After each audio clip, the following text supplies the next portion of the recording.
Welcome today to the Transplantation podcast. My name is Dr. Macy Levan, and I'm the social media editor for the Transplantation Journals. Today, I'm here to talk about sequential NRP and NMP in DCD liver transplantation. There's a lot of words here, so an acronym. So, to get us started, I'd like to introduce our guest, the author of this paper, Dr. Rohit Gaurav. Can you tell us a little bit about where you're from and what you do? Thank you, Macy, and a pleasure. And thank you for inviting me to this podcast. So, I am a transplant surgeon. My name is Rohit Gaurav. I'm based in Cambridge, Addenbrooke's Hospital, which is associated hospital for the Cambridge University. I do liver, kidney, pancreas transplants. So, my background is I did my surgical and medical training in India, and then I moved here for the fellowship. And then I was appointed as a faculty in 2020. I joined the team, and that's how I started doing all the transplanting. So you started in the middle of the pandemic or the beginning of the pandemic, I would say. Yeah, that was quite interesting because my interview was on Zoom actually, because the face-to-face interviews were not allowed at that time. So yeah, I was interviewed during that time. So let's get started a little bit with the basics. I read a whole bunch of acronyms and I know what they mean, but can you explain to our listeners what DCD donation is and particularly why livers from DCD donors have historically been so challenging to transplant? So DCD is a type of donor which is donation after circulatory death. So there are two types of donors. One is a brain death, where a neurological criteria is used to declare death, and the second type is when treatment is withdrawal in control settings, and then we wait for asystole.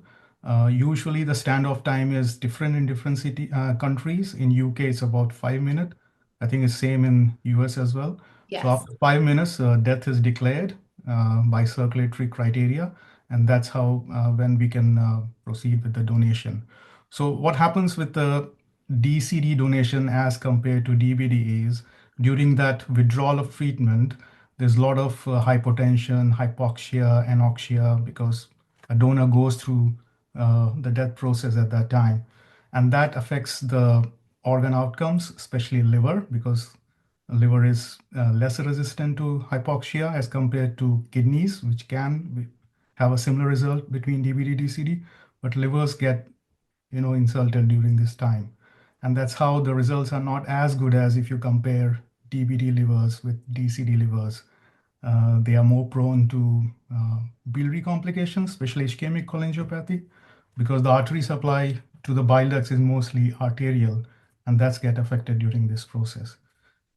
Okay, so now tell me a little bit about normothermic regional perfusion or NRP and what problem was it originally designed to solve? So normothermic regional perfusion is basically instead of as soon as the donor death is declared in circulatory death donors, instead of removing the organ and putting in ice, you basically start the donor on pump on normothermic perfusion, which is oxygenated as well. And that what it does is basically it restores the energy levels of the organ. We do it for 2 hours in UK at normothermic uh, perfusion. And that gives us a time to assess the organ as well, because you can see uh, uh, function of the liver mostly by lactate utilization. You can measure some damage markers like liver enzymes, alanine transaminase levels. And then at the end of 2 hours, you can decide whether to use this liver or not. Okay, so before your work, what happened to a DCD liver that had suboptimal NRP parameters? Was it simply discarded? Yeah, so initially we were quite strict because, as you know, when a new technique comes, you're quite conservative to start with. So you want better results for your patient, obviously. So we used to discard those livers because they were not working as per what our criterias are. But then with experience, even though this intervention is very novel, but then again, there are a lot of factors which can influence all the assessments, especially the lactate clearance, liver enzymes. So, so we decided that if the liver looks good, if it's a young liver and the appearance is acceptable, we should assess this first further on ex situ, which is, taking out the liver, put it on machine at the recipient center or our center. And that's how we started. So initially we were a bit hesitant, but we started doing this, putting the liver on machine first as a research and then in clinical practice. Okay. So let's talk about the why behind your paper. So that's what we do these podcasts for, is kind of like interviews with the author to understand, why you even did this work. So let's talk about the motivation and the clinical problem. So what was the clinical observation that made you think, hey, we need to try sequential NRP, then NMP? Was there a specific case or a specific moment that you kind of aha this? So, Macy, obviously, the supply of livers, the availability of livers doesn't match the wait list mortality. There are still patients who are dying on wait list, waiting for livers. In UK, it can be up to 10% patients who can die. So obviously, we have to restore new sources of organs. We in Addenbrooke's Hospital in Cambridge, our waiting list is not, it's not too long. And what that means is the national allocation, we don't get offered DBD organs. So our main source is relying on these circulatory death livers. And obviously, we balance on the outcome of them. We started doing this NRP and NMP. In fact, we did our NRP first in 2010 and first transplant in 2011. And Wow. based on these years of experience, we have started doing these sequential uh, perfusions to decide whether to transplant or not. Yeah, was there any resistance or skepticism from your team starting this in 2011, and then your paper reports the cases starting in 2017? But you go. Yeah, so yeah, that's a good question. Obviously, there's always, those who are pushing the boundaries and those who are keeping checks and balances. So we have that in our unit as well. Especially a lot of resistance were there from the hepatologist, because obviously they have to face the complication caused by us surgeons. So yeah, so we even though we started in 2011, but we have to understand that the cases were not that many. In first 5 years, I think we were doing like in single digits, but then it went up quite quickly up after 2017 and 2018 when we saw our results, early results, of this NRP and NMP. So it's a work of years before me. Yeah. So you've already really told me that the problem, at your center and nationally in the UK with the liver shortage and then discard of livers that could previously be utilized or now can be utilized with machine perfusion technology. Is has this completely persisted through your career so far? Do you think this moment is a way to change that? Yeah, I mean, we are moving in UK, we are moving towards, NRP for all the DCD donors. I know this is a requirement in, some of the countries, especially Spain and France. But I think in the UK, there's a move towards that as well, that all the DCD donors should proceed through NRP. And I know that in the US, there's a lot of work going on this as well, and they have done increased manifold in last 5 years. So I think that's a very good in situ, in donor intervention, which can affect outcomes of not just the liver, but other organs as well. Yeah. So let's talk specifically about your science and your study and the key findings. So can you walk us through what actually happens operationally? So how does a liver go from NRP on the donor to NMP at your center? So what happens is in UK, there are specific retrieval teams. There are seven or eight retrieval teams in the UK. Uh, when there's a donor, and DCD donors are mostly either regional, they are specified regions. So a team is sent out. So usually it's our team which goes out to do this NRP in a donor at a donor hospital, which can be several, 100 miles maybe. And then we bring the organ back to base if we feel that uh, it needs further assessment, or if it's suitable for transplant, and obviously it goes directly to the recipient. But if we feel that it merits further assessment, we bring it to Adam Brooks Hospital. We have a dedicated perfusion suite, and there we put this liver on the XC2 machine, which is again a normothermic. We don't use hypothermic. I know there are other teams which use the other perfusion modalities as well, but we use normothermic for two reasons. One is because it gives you assessment as well. You can assess organs on normothermically perfused livers, and once the parameters are back on machine, and when the team feels that it is an appropriate organ, sometimes we do a mini MDT because you need more than one surgeons to decide whether it's an appropriate organ. In fact, hepatologists, anesthetists, uh, and then we decide to go ahead with the surgery. So there's a lot of case selection, yes. Okay. And so you divided cases into two groups, right? You have this donor indication, NRP and NMP, and then recipient logistics, NRP and NMP. Can you explain the distinction between those and why it matters? Yeah, so the reason for this distinction is because both the indications are quite different. So there's one indication where actually the donor liver itself needs further assessment because either we couldn't do NRP for 2 hours or the parameters were not as per our understanding at the end of 2 hours, and we want to assess this further. We want more assurance, before putting it on. That's the donor indication. So here the liver is a high risk liver.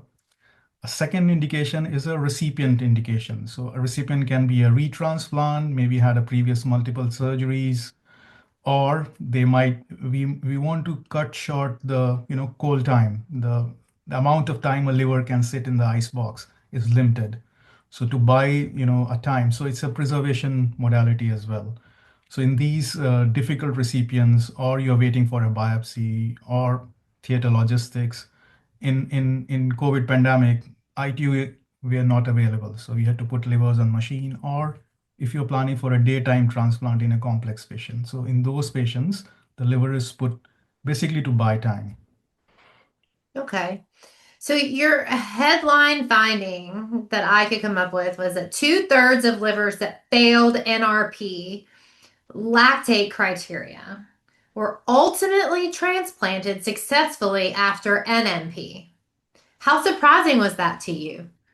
Correct. So I think we knew that lactate, even though we prefer to see a downward lactate trend in the donor during NRP, but we know that there's a lot of confounders at that time because first thing is you're not perfusing the whole body because there are areas which are under perfused which may be making lactate, or you might have given too much of blood because there was too much of blood loss. So this is not a perfect science. So even though we prefer lactate going down, but it may be that the liver is good, but 2 hours may not be enough time to assess, that trend in the lactate. So that's how we started doing this. But the most common reason was a lactate not falling down at 2 hours. You even transplanted livers with ALTs of over 1,000, right? During NRP. And that seems counterintuitive. What does that tell us about how we've been interpreting NRP parameters? Yeah, that was a surprise. Actually we had four such livers and we did three. In fact, we have done a couple more after this study.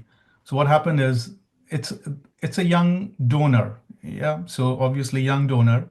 They were fit and healthy before the donation.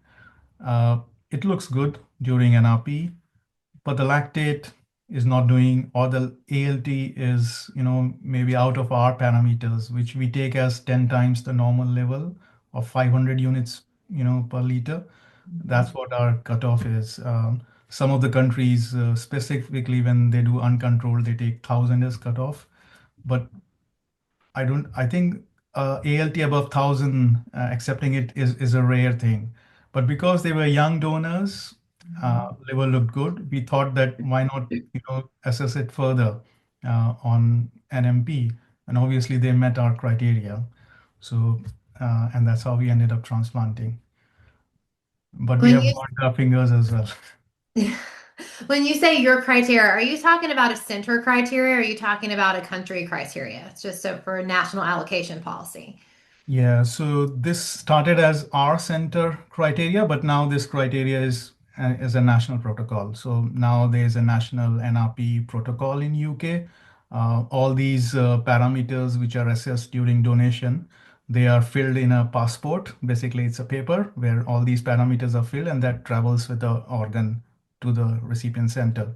So it started as a institutional, but then it has become as a national guideline, basically. Yeah. Cool. So let's talk a little bit more about these details. The glucose metabolism data on NMP seems to be a key viability signal. Can you explain to me what you're measuring and why bile glucose in particular matters? So glucose, we measure perfusate glucose, and as well as the bile glucose as well. In our studies from NMP, we have seen that this is an important criteria, whether the liver is utilizing the glucose or not. And it depends on the physiology of the, utilization of zone 1 to zone 3, which is more active.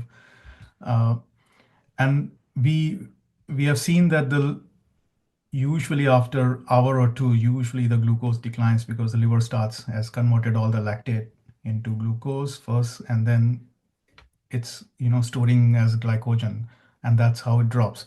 So this is a useful parameter we have seen, and that's what happened in the liver actually, which we missed actually.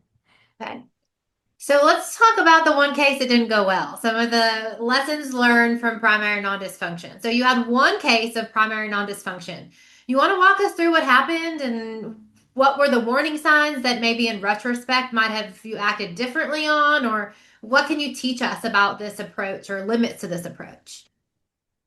Yeah, so we had this one primary non-function basically. So this was a young donor.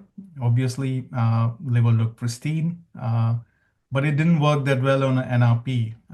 The lactate was basically static; it was not coming down, and the ALT was more than 1,000. This is one of that four cases we have done over 1,000 ALT. Because the liver was young and healthy, we decided to proceed for assessment. We brought it at our base and we put it on machine. Uh, Lactate fell.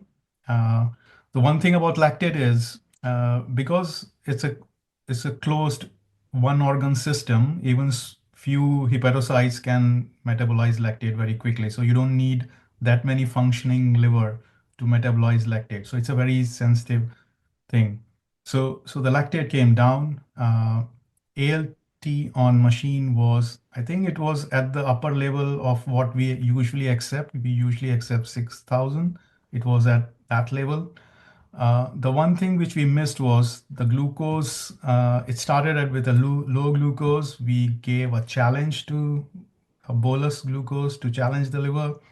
It didn't utilize that, and this was our experience at that time. We thought we didn't know about the importance of glucose. That in hindsight, if that liver comes now, obviously we won't be transplanting that because of the importance. But that's how we learn. The important thing is because of these machine perfusions and normothermic and regional perfusion, the PNF events are very low. So each event you have, you learn more from them.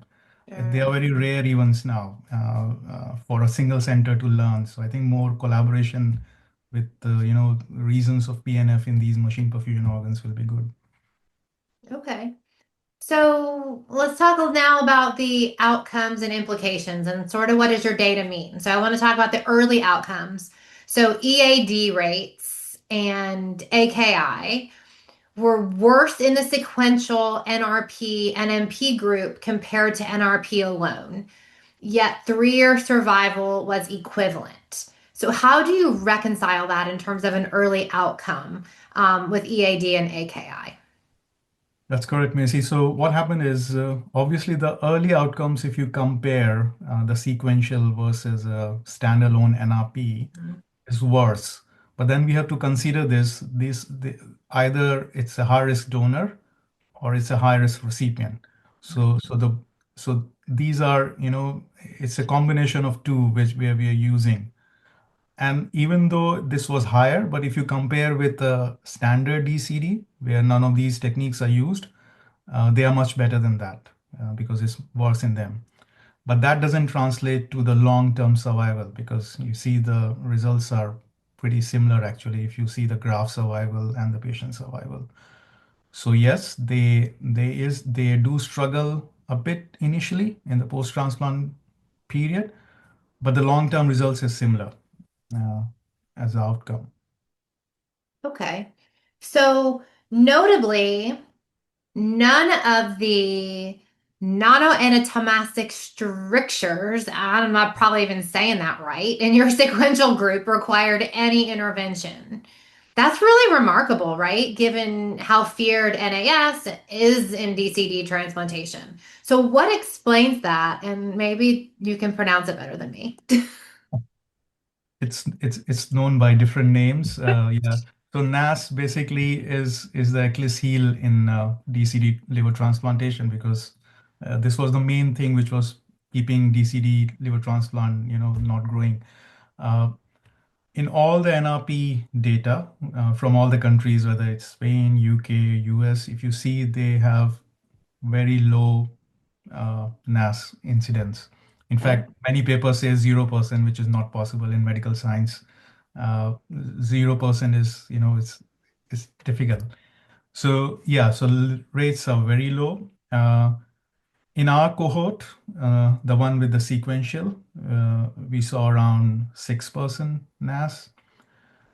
We don't do routine MRCPs, and these MRCPs were done only when they were clinically indicated. Most common was raised alkaline phosphatase, and that's how when the MRCP picked up few strictures in the periphery, uh, but they were not clinically relevant because none of them required any intervention. No one had any ERCP, no dominant stricture was treated, or none of them required any retransplant or graft failure, which is remarkable actually, which is the same as all the NRP data we have till now. Wow. You also mentioned that NMP may blunt post-reperfusion syndrome in sicker recipients. Can you explain what post-reperfusion syndrome even is and what that means clinically and really why it matters? So we have published this before, comparing the post-reperfusion syndrome between a standard DCD and an NRP and NMP livers. And what happens in post-reperfusion? Reperfusion is basically when you connect the donor organ in the recipient and remove the clamps off to supply the new liver. And what happens is because the liver was sitting in icebox, maybe it has, uh, built up toxins and that was released instantaneously into the recipient at that time. They have this hypotension at that time, and sometimes they may can have cardiac arrest as well, basically. So this is a feared by the anesthesia actually colleagues because post-reperfusion syndrome. um, and what we have seen in NRP and NMP is because of the superior, preservation techniques, these livers, they don't build up that much toxins during this preservation, and they reperfuse more smoothly as compared to and in fact, now when we have a sicker recipients, those who are already in ITU or those who are on maybe filtration in ITU, we electively use this machine to reduce the post-reperfusion syndrome. So Hmm. that's Wow. Pretty cool, huh? Pretty cool. All right. Let's talk now a little bit about the bigger picture. yeah. So this is things like policy, practice, and where we're headed in the future. So if every transplant center adopted this approach, what do you think is a realistic increase in usable DCD livers? So obviously the decline rate is high. In the UK, before these uh, machines were used, uh, only 30% of the DCD donors were used, and they had more than 3 times the decline rate if you compare with TBD. Okay. If you use these, we have seen that you can increase the utilization to up to almost 70 to 75%. That what the study also showed. And that is increasing our utilization if you compare with, standard DCD. And that will translate to many more organs, which we will be able to use in future. Obviously, we still don't do NRP in all the DCD donors, but obviously we are moving towards that as a national, uh, probably in next year, in a couple of years, we will be aiming to do, NRP in all the DCD donors. Wow. Okay. You also mentioned a growing interest in daytime transplantation for high risk recipients. So, how does NMP enable that logistically? Yeah, so that's interesting because obviously in daytime you have more personal, hospital, you have more resources available in the daytime. In the nighttime, it's always, it's tricky to reperfuse these high risk organs or high risk recipients in the night.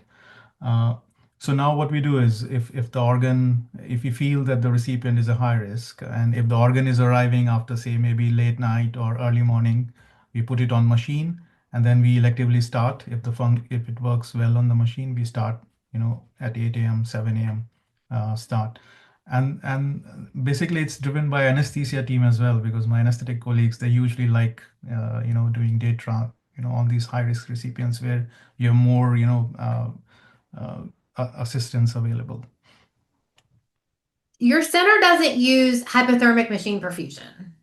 Is that a deliberate choice? And do you think that HMP has a role alongside NRP?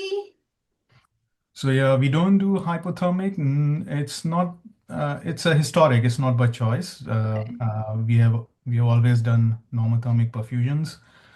Hypothermic still has a role to play because uh, and one important is in those with the recipient or logistic reasons, because in them you can put the organ on hope, which is as good as uh, NMP, because you don't want to assess this. Now, some of my colleagues will say they are still developing assessment on hope, but it's still not up to the mark as of now, maybe in future. But if you need to assess an organ, you need to bring the organ to, metabolically active state. And you can do that only when the liver is, oxygenated and normothermic temperatures. There are still studies going on hope groups as well for assessment, but I think its role is limited as far as assessment is concerned. But for logistics and recipient matters, yeah, that's it, it has equal. Yeah. Okay. So, where does this go next? Are there randomized control trials that are feasible here, or what would you want to actually study? To make RCT, it's difficult for an endpoint because the results are so good. If you want to make NAS as the endpoint, you will need thousands of patients because the difference is so. Uh, and and and some may say that it is unethical as well, because it's a superior thing. Why you're comparing. Why will you give someone a inferior treatment? So RCT is difficult in our setting because we won't be able to go back uh, doing this standard DCD. All our DCDs have some treatment since 2019. I think was the last when we have used a standard DCD.